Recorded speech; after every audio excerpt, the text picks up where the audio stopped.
So today's topic is carbohydrates and performance. Last week we have followed up with the same half of the chapter, and today we'll just brush up through the previous slides as well as we'll start on the other half of the chapter.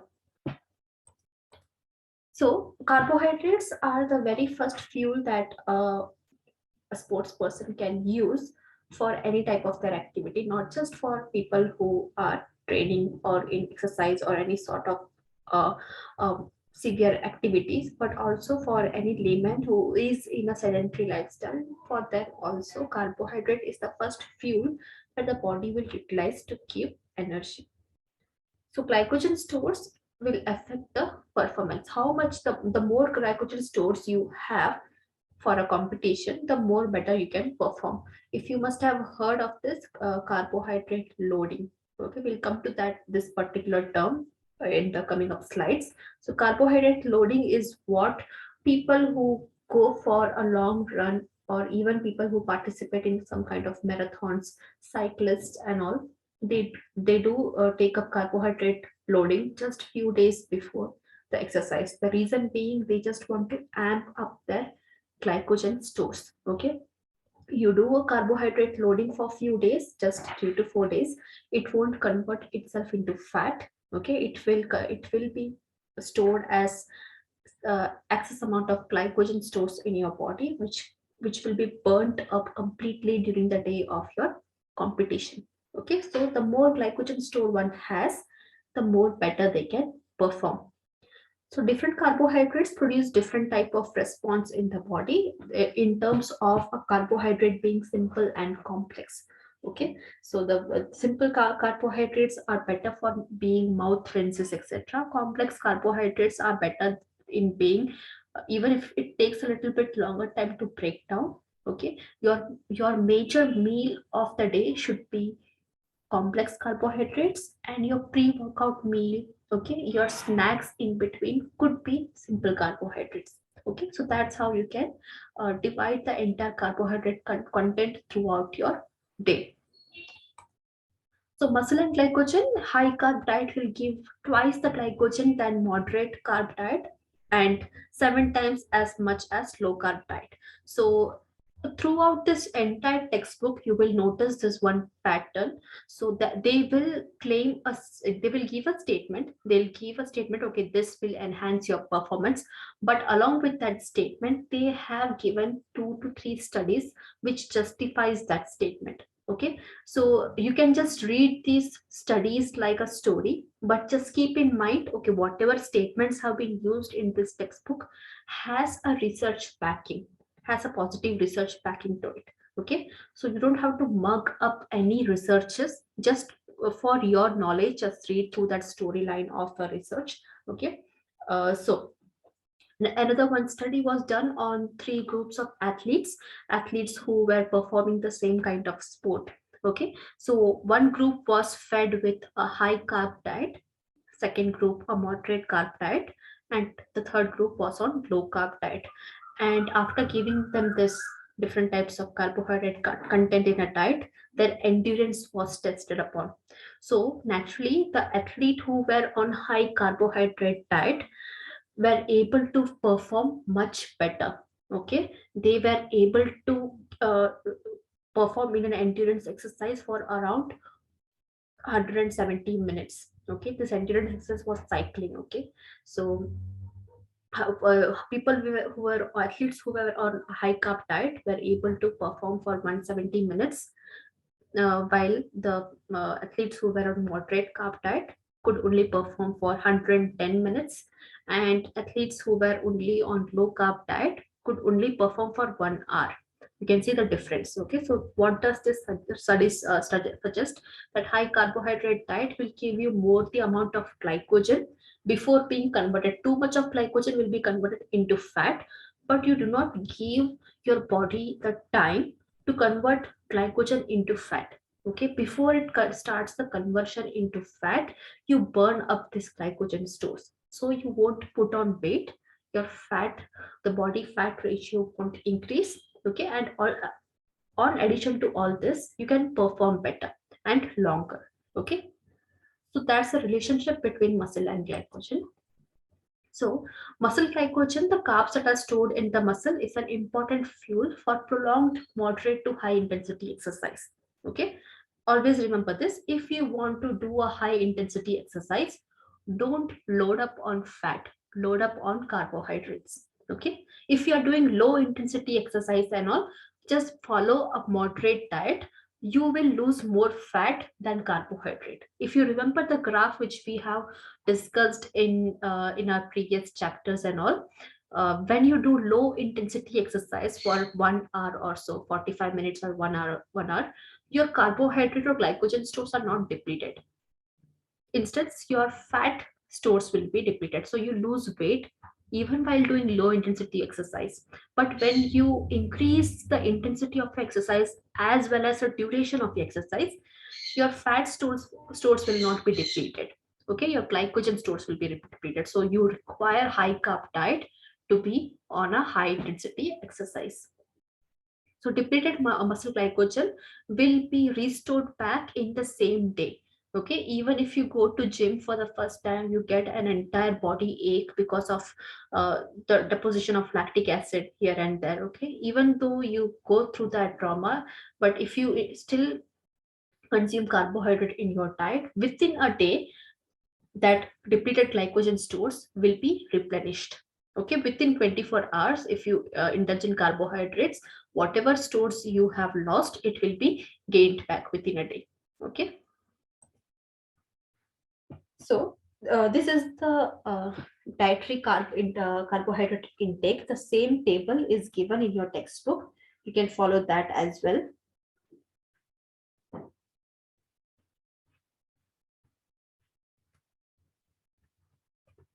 It's on page number 34. The same table is given.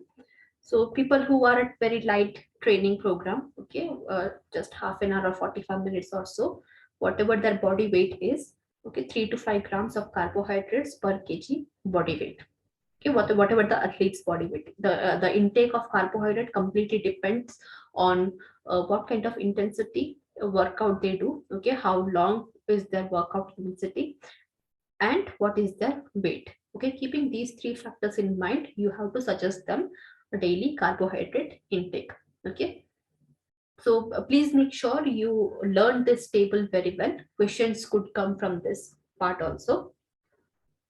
After finishing few chapters before 15th August, I'll let you know which all are the important chapters and important page numbers you could go through, and keep these facts in mind for exam purpose. Okay, most of the 90% of the entire textbook is about the studies what they have done.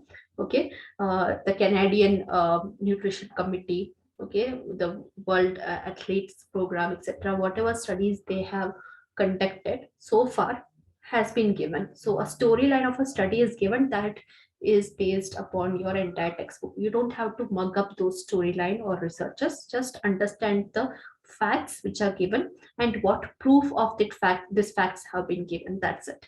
Okay, so training low approach, that is training you are training for an athleisure purpose, but on top of that you are indulging on very low carbohydrate diet, so that is what we call as training low approach. Okay, so there is few benefits to it. So your muscle is able to burn fat easily instead of glycogen, because already you are on a low carb diet. Your naturally your glycogen stores will be very less.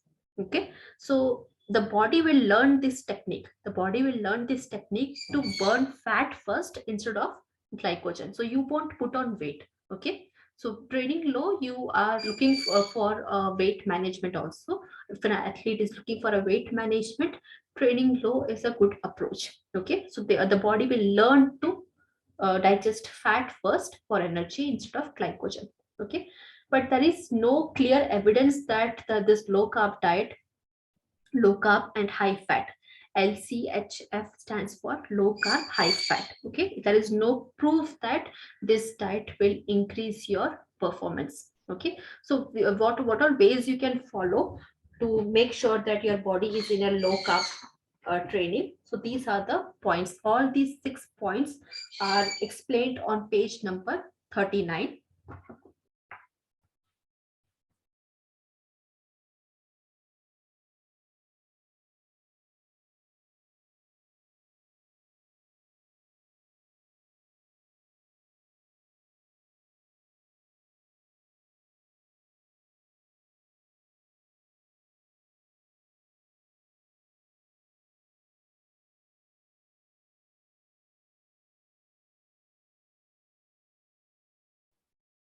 So on page number 39, morning fasted training, before you hit your gym or hit your exercise, you won't eat anything. Throughout the night, when you have slept, when you sleep at night, your body is constantly in a fasting regimen. And without having any pre-workout snack or so, you hit the gym or you hit the training. So you do a fasted training. Then there is no carbs during recovery. After the training, you don't indulge in, like if it is a first meal of your day, the first meal of the day will naturally be low in carb and high in fat. Okay, that long training without carbohydrate intake, 3 to 4 hours if you are training, you may indulge in small snacks again, which have low glycemic index, which have low carbohydrate quantity and high fat content. And lower carb diet, your entire meal will be low on carb. Okay, only 5 to 10% of energy will be what the carbohydrates will be giving you. Others will come from good fats.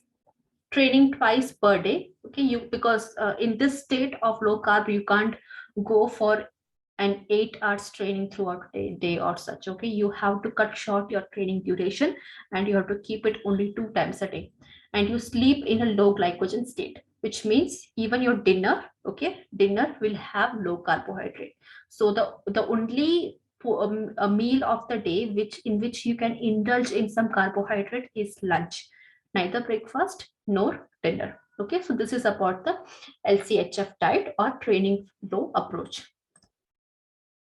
Disadvantages of training low: it will reduce your capacity for high intensity exercise. One cannot do high intensity exercise for a pretty long time when they are on a low carb diet. Exercise will feel harder. Okay, you will feel the resistance more in your body, your speed will drop, and there is higher risk of injury, illness, and other mental health issues. So carbohydrate periodization, this is like throughout the year. Okay, and break the entire year into season, off season, on season, pre-season, competition period. Okay, and again in that seasonal distribution of the entire year, you have to break it into days. Okay, so training, if like if it's a training season, okay, day 1, day 2, day 3, just before you hit the competition, this is how you have to manage your diet. Pre-training, what kind of carbohydrate should be there in your diet on day 1, during training, post training, and evening meal. Okay, like this is the chart, just take a screenshot of it if it is possible, because in textbook the entire concept is explained in paragraph 5. Okay, but if you look at this uh, table, and if you just make a copy of this table, it is very easy to incorporate. Okay, so dividing the entire day into your training sessions. Okay, pre-training, during training, post-training meal, evening meal, etc. You are not using the words like breakfast, lunch, or dinner. Okay, you're substituting these words with training. Okay, so the entire focus is on your training. Okay, so in during this training, high, low, medium, it relates to the portion of carbohydrates, only carbohydrates. We are not discussing about protein or fats. Carbohydrate periodization is only for carbohydrates. Okay, so which part of the training meal you can indulge in high carbohydrate, in which part you have to maintain low carbohydrate.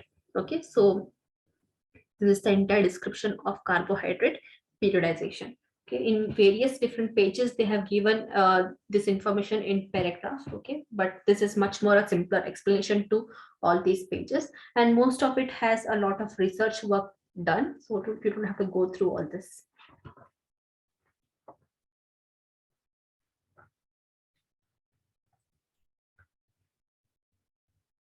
Then this is also the explanation for carbohydrate periodization. So off season, this is where you can be very creative with your diet. If you want to incorporate some new kind of diet, new kind of food in the day-to-day diet of the athlete as a trainer or as a coach. Off season is the correct time when you can do it. Okay, do not give something very new to the athlete on season or just before the competition dates.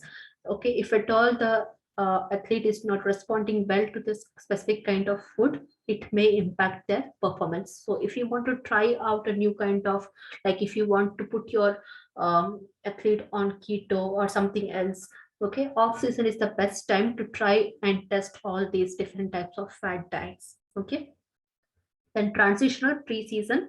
Okay, you have to reduce the training fatigue. You can't exert the athletes pressure so much that they get tired of training. Okay, training moderate intensity training is ideal during pre-season segments, because you have to maintain a high glycogen store, which will come use like it will be used up during the competition phase. In the competition phase, high carbohydrate diet, focus more on how to increase your glycogen stores. Okay, and in between the matches and all, proper attention to recovery means giving some nutritional drinks, carbohydrate drinks, sports drinks, and all. You have to focus more on that. Then transitional phase, as soon as the competition has got over, and when the athlete is transitioning back into the normal day-to-day life. Okay, in this time you can allow the athlete to indulge in some of their cravings of any junk food or anything, but not too much. And you have to compel them to watch their weight. Okay, that's the only thing. You have to guide them here, even with having a few times of cheat days or cheat meals here and there, it won't affect their weight much.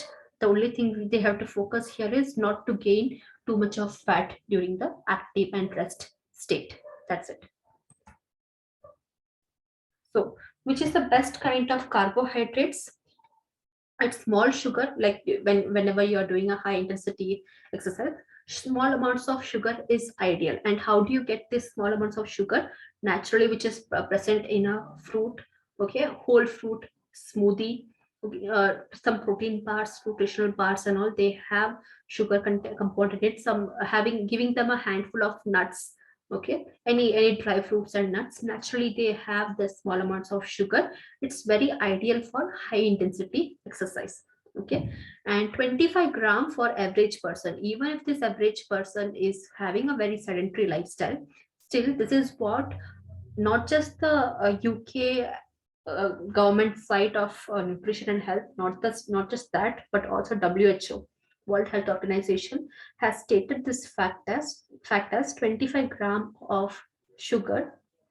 However, you distribute this 25 gram throughout the day, it will not do no harm to the average person. Okay, you can indulge in 25 gram of refined sugar, the white sugar what you use in cooking and all. Okay, it can be used, but with the maximum limit is 25 gram. It's not beyond 25 gram, could be harmful.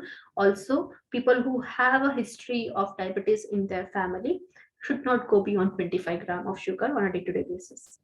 High fructose should be avoided, that is some kinds of fruits and all. Okay, if you go and check your nutrition textbook, you'll find on in carbohydrate chapter. Okay, fruits which are high in fructose, which are low in fructose, okay, which should be avoided. uh, High fructose fruits like banana and all, okay, they are high fructose, they have high fructose quantity, so that has to be avoided. Intestinal absorption is the focus. Even if it is simple sugar or complex sugar, doesn't matter. But the way how your intestine is going to absorb this particular carbohydrate, that's important. For example, theoretically, simple sugars seem ideal to be absorbed by the body, but no two individual will respond equally to a simple sugar. Okay. For example, if a person who is been on a training level, who has been very active throughout their life and very health conscious and very diet conscious throughout their life, okay, they have never indulged much into refined sugar, confectionaries, and other packaged items, and suddenly you give them this simple sugar rich food, automatically their body will retract back. Okay, their body will not know how to process this easily processed food. Okay, so no two individual will respond in the same way how it is supposed to theoretically towards simple sugars or complex sugars. So you have to treat every athlete in their biological environment, what in which kind of sugar or which kind of food their body is absorbing best. For example, like when we say which is good, wheat or rice, can you give a generalized opinion in the chat box? Which is good, wheat or rice? Just a generalized opinion, what you have mostly heard about.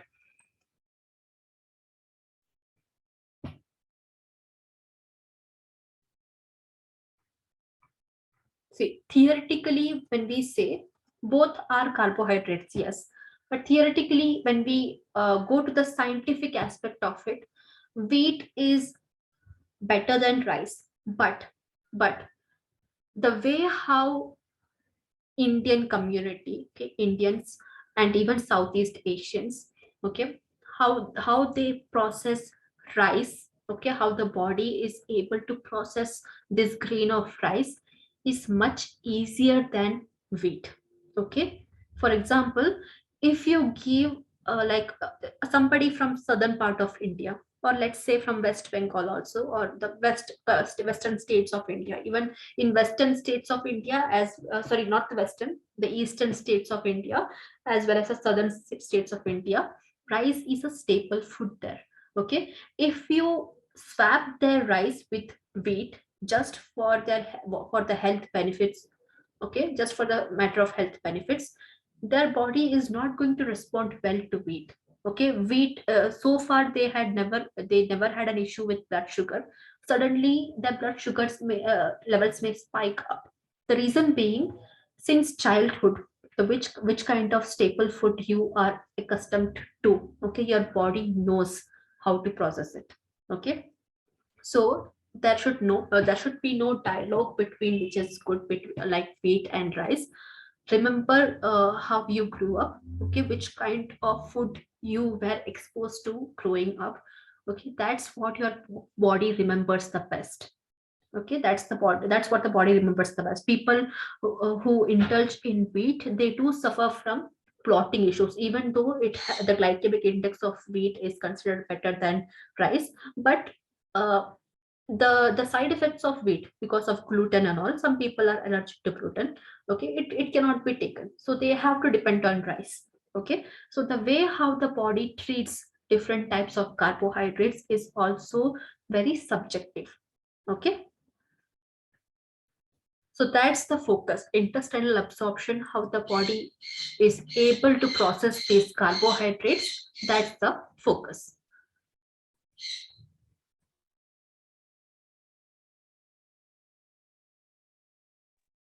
So factors influencing GI ranking, the type of starch, it's on page number 52. Okay, the table that is given. So the entire, the only the key points of the table I have mentioned here.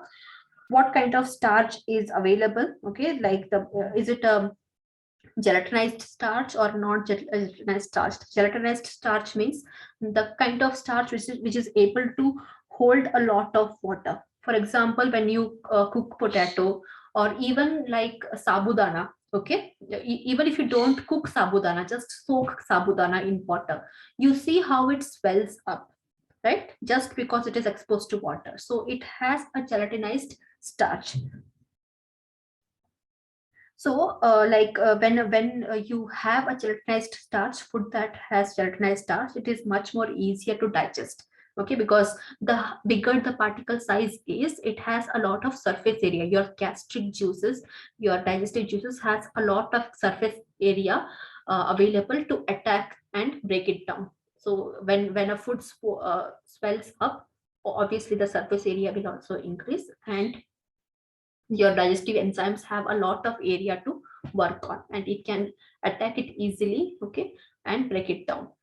Then we have physical entrapment, the way how even the use of fiber and all. Okay, when there is too much of fiber in your diet, it will entrap your and entrap your starch, okay, entrap the carbohydrates.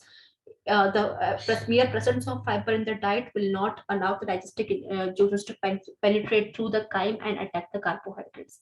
Okay, so that is one example of physical entrapment. And the viscosity of fiber, the more fibrous a food is, the lesser will be the digestive process. Okay, the body will try to get rid of this fiber as soon as possible. That is the reason why your bowel movements are at a higher rate when you indulge in fiber.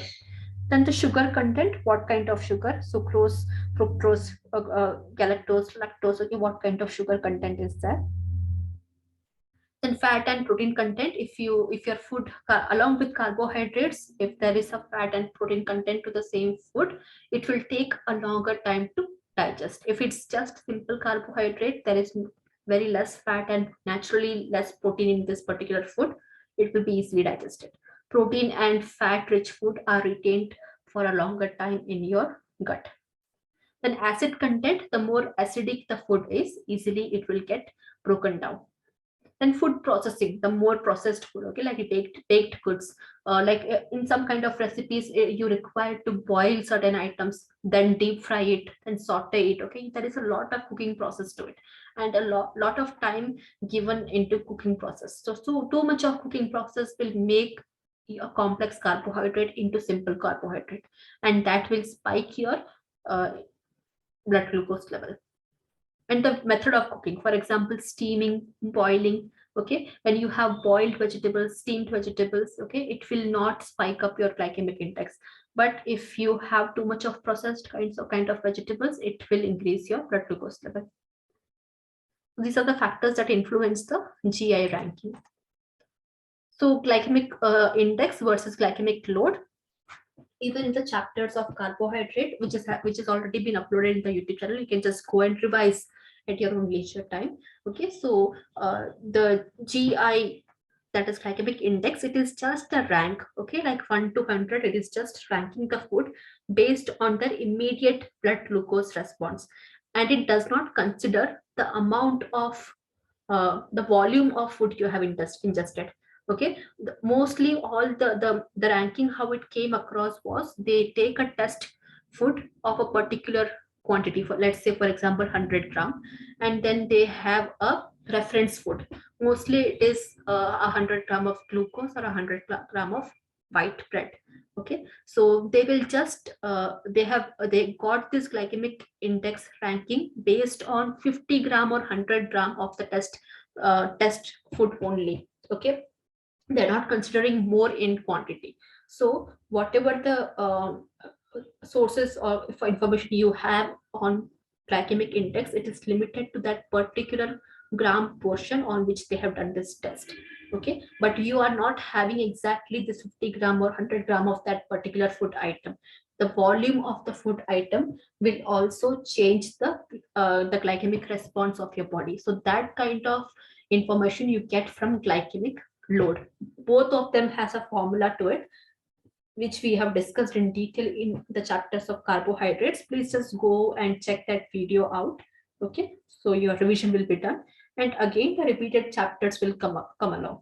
Okay, so glycemic index, it will just measure the carbohydrate quality. Okay, the best quality of carbohydrate is given the best rank. The poorer the quality goes back and back. Okay, so glycemic load, not just the quality but also the quantity, the amount of food. For example, if you have 100 gram of watermelon and you have 300 gram of watermelon, obviously the body will respond differently to both these gram portions. That kind of information you will get only from glycemic load formula. Okay, then the range of glycemic load is given here. The same range you will find in your nutrition science textbook as well. Next, coming to carbohydrate timing, we have divided this into three from page number 57 onwards. In between about glycemic load and glycemic index, the same kind of information what you'll find in your nutrition science textbook, the same is given here. Just go through it, read at your own time. Okay, do the self study on it. About formulas and all, we have discussed in detail in our nutrition science chapter. So carbohydrate timing, what kind of carbohydrate and what's the amount of carbohydrate you should indulge in before you hit the gym, before you train, during training what you should have, and after training what you should have, that we'll discuss here. That was the only segment that was remaining from the previous class. Okay, so before it has been proven, okay, some studies that suggest this particular proof has been given from page number 57 onwards. The right side, right column, you can just read about the studies and all.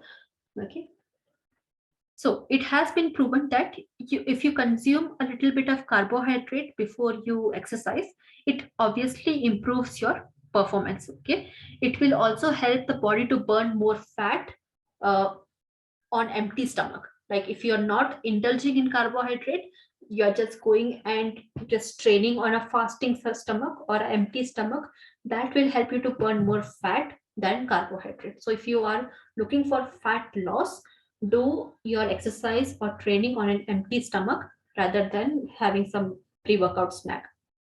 So eat between 2 to 4 hours before training. Okay, because if you go to a gym or hit the workout session with a full tummy, you will be more lethargic. Okay, it will not give you enough satisfaction when you will come out of the training. So keep at least a 2 to 4 hours gap before you hit the gym if you have already ingested any food. Usually, if it is a snack, it's not an issue, but if it's a meal, a full course meal, keep 2 to 4 hours gap before hitting the gym. Then what is the amount of carbohydrate one can take? Again, it is based on one's body weight. Okay, 1 to 4 gram. Again, this 1 to 4 gram, if somebody is doing, let's say, um, a heavy workout, heavy intensity workout, okay, the range is 1 to 4. What do you think? What gram percentage per kg body weight they should ingest before hitting a high intensity workout?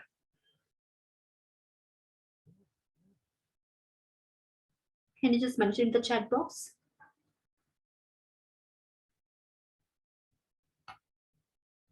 Yes, 4 grams. And if for somebody who is doing a very low intensity workout, 1 to 1.5 gram per kg body weight. Okay, that's how you have to manipulate this data. Okay, and this kind of pre-workout snack or pre-workout meal should be given. If it is a snack, you can have 1 hour before. But if it is a meal, know the difference between snack and a meal. Okay, if it is a snack, just 1 hour before training, they can indulge in that. If it is a meal, keep at least 3 to 4 hours gap before the training. Okay, so things that I have marked in bold, okay, the same concept is given in the textbook. When you come across this point, please underline that. Okay, questions could be formulated around these statements, because these, from practical point of view, these are important. These statements are important.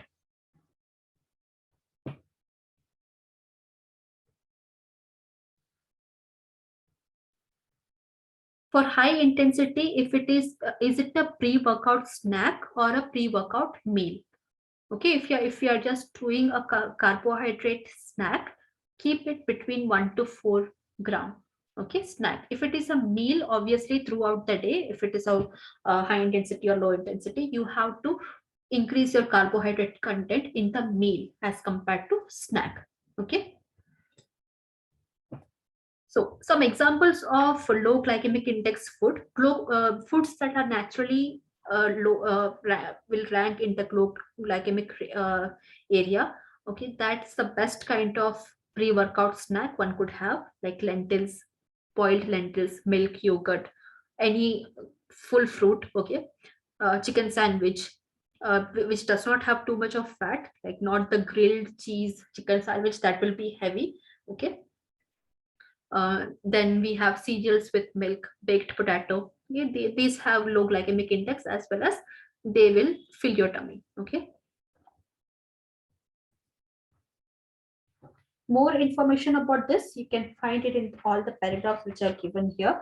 Lot of research work has also been given. Most of the 90% of this entire information is based on research work done.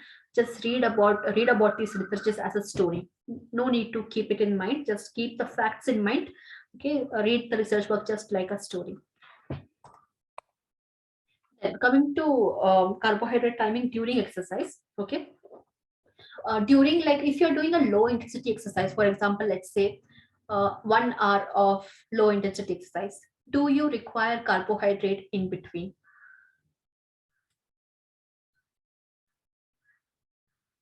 Do you require carbohydrate in for when you're doing just a 1 hour low intensity workout or something, you're doing a brisk walking or something?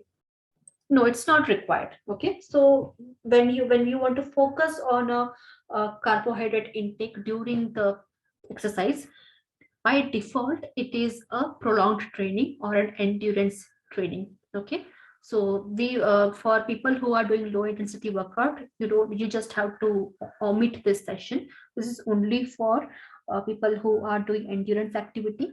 Okay, for a pretty long time and a high intensity workout, only for them we have to focus on this particular aspect. Okay, so mouth rinsing, it has been shown that mouth rinsing at least 40 to 45 to 75 minutes between the workout, etc. Okay, people who are doing mouth rinsing, it has been shown beneficial. Okay, so am I clear now? Am I clear? My voice, is my voice clear now?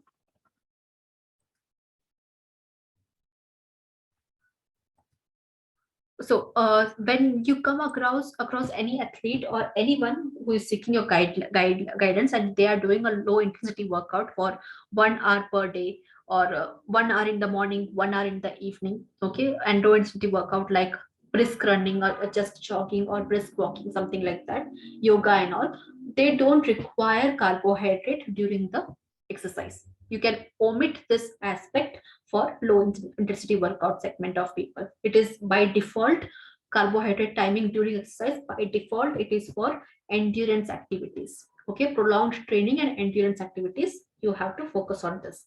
So next, mouth rinsing. So what happens in mouth rinsing? Mouth rinsing, like whatever you use for mouth rinsing, it is rich in carbohydrate. So once you gargle your mouth with it, you rinse your mouth with it, with any drinks that has carbohydrates. Okay, specific mouth rinse products you do get. Okay, so what it signals to your brain is that, okay, something rich with carbohydrate. Am I audible now?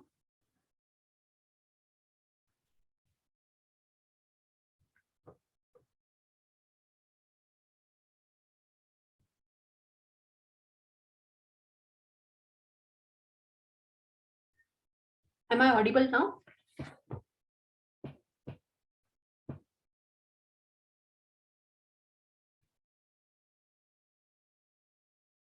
So when you do a mouth rinsing, it signals the brain. As soon as the rinse has reached your mouth, you are mixing the mouth rinse with your saliva. Okay, the receptors which are present in your mouth, it will signal the brain that more carbohydrate is on its way. Okay, more carbohydrate is on its way to the stomach for further energy. So don't deplete the fat stores. Keep depleting the glycogen stores. Okay, don't get fatigued, don't get tired soon. This is a signal what your brain receives when you're doing a mouth rinse. Okay, when you're not swallowing it, you are going to spit it out, but still the time being when this carbohydrate rich mouth rinse is in your mouth, you're rinsing it. Okay, you're swooshing it around, mixing it with your saliva, it sends the signal to the brain that more carbohydrate, more food is on its way to the tummy to get more energy from. So don't deplete the fat stores, keep depleting the glycogen stores, and don't get tired too soon. We need more to do. Okay, so this is the signal what the brain receives. So that's why mouth rinsing is seen as beneficial. And before hitting the wall, like before you get fatigued, like when you are doing endurance activity, like next for how long you can keep on going. The athlete by themselves, it is very subjective. Okay, athletes by themselves would know how long can I last. Okay, do I have half an hour more, 1 hour more, or do I have enough vitality in me so that I can go for 1 and a half or 2 hours or something like that. So when the athletes themselves get the intuition of, okay, I may fatigue or I may break down within an hour or within 2 hours. When they get this intuition, at that time they should stop, okay, have some snack bar, have some protein bar, have a simple carbohydrate diet, and then carry on with the exercise. So that is what hitting the wall means here.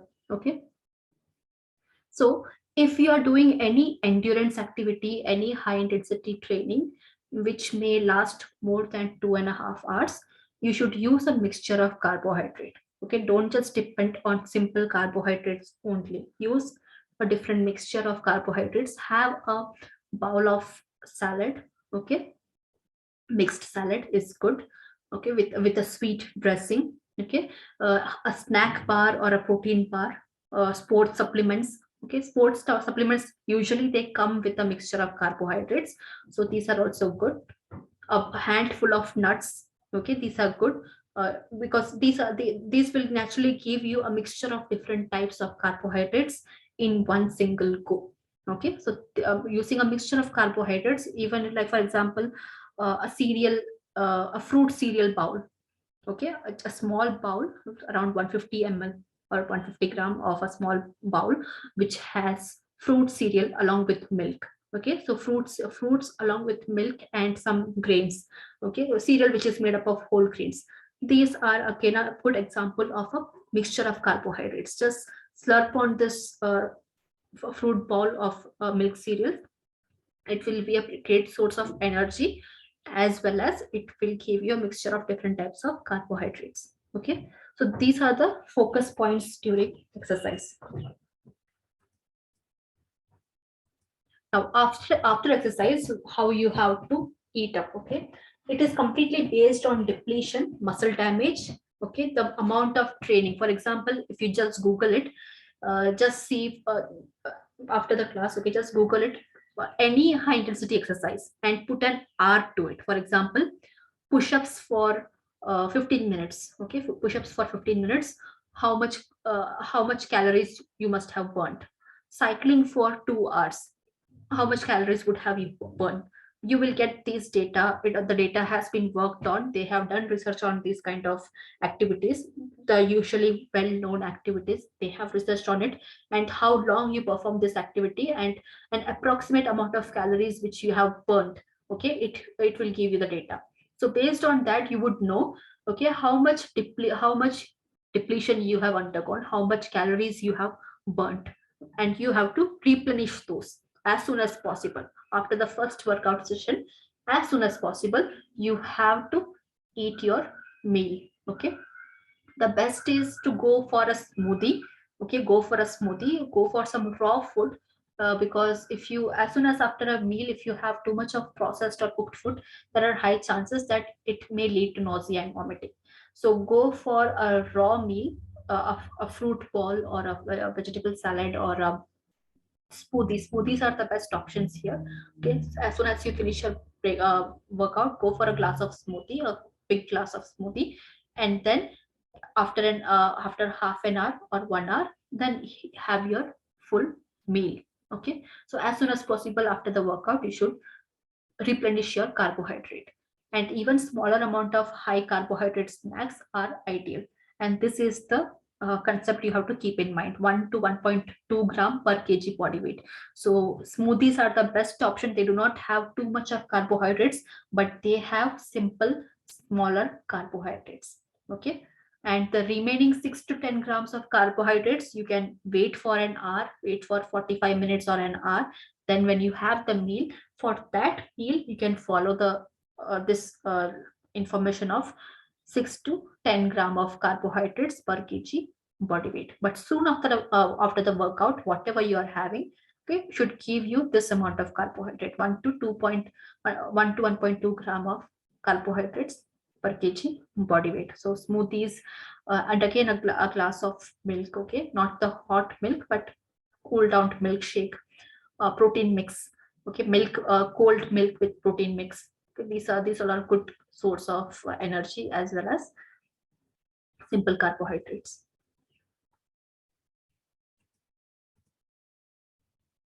Carbohydrate loading. various concepts of carbohydrate loading has been given in your textbook.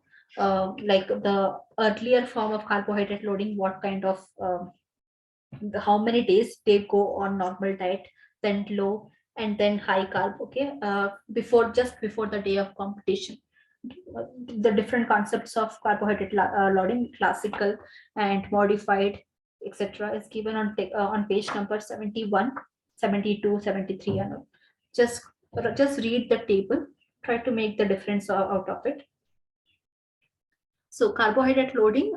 So you do this just before, few days before your competition, to amp up your glycogen stores. Okay, so your body has 2 to 3 days to burn it off. On the day of competition, the extra glycogen stores which has been formed in your body, it will be burned off during the day of your competition. So you do not have to worry about converting this glycogen into excess fat and getting fat. Okay, you don't have to worry about it, because just before 2 to 3 days before the competition, when you do the carbohydrate loading, participate in this high intensity, long duration competition, most of your carbohydrate, whatever you have loaded in the previous 3 days, it will be burnt out completely. Okay, and it will not affect your weight. So that's the concept of carbohydrate loading. So it can be the difference between finishing the race and hitting that dreaded fall. When an athlete hits the wall, they can't, their body gives up. Okay, you must have seen, if you have observed any marathon races or something like that, at the end of the marathon race, when there is just 15 to 20 minutes remaining, or a half an hour remaining, have you seen the athletes giving up? They vomit out, they just phase out from the track, and they fall down unconscious. Have you seen such responses in any of the sports, not just marathon, any of the sports? Even it is very common in cyclists and all. Yeah, that's what we call as hitting the wall. Okay, so one has to be like very in tune with the capabilities of their body. Nobody has the superpower to this, so one should be very subjective to it. Okay, so person A's endurance will be obviously different from person B, so only they themselves can tell you this. Okay, how long I can last on this track. Okay, that is the reason why in between the marathon races and all, they have some small carts set up here and there to give a sports drink or energy bar to the participants, so that they don't hit the wall like that. Okay, so people who have undergone carbohydrate loading just before the marathon, it's seen that they don't hit the wall very soon as compared to other participants. Okay, and at least 3 days before your big event, you have to start your carbohydrate loading and eat 4 grams of carbohydrates for per kg body weight. That's ideal when you're doing the carbohydrate loading. Okay, that's ideal. And this 4 grams of carbohydrate per kg body weight is on top of your regular carbohydrate. Okay, it's not inclusive, it's exclusive of your pre-workout meal, post-workout meal, your evening meal, etc. On top of that, you're having this extra carbohydrates, that is 4 grams of carbohydrates per kg body weight. Okay, so don't think that this 4 grams of carbohydrate per kg body weight, that's what you have to focus throughout the day, just 3 days, 3 days before your big event. Okay, whatever your carbohydrate intake was, on top of it, you have to add this 4 grams of carbohydrates per kg body weight. That's carbohydrate loading. So in detail, they have given about it on from page number 71 and all. Various tables are there. Just go through the tables, different types, classical version, modified version is there. Just go through that. Okay.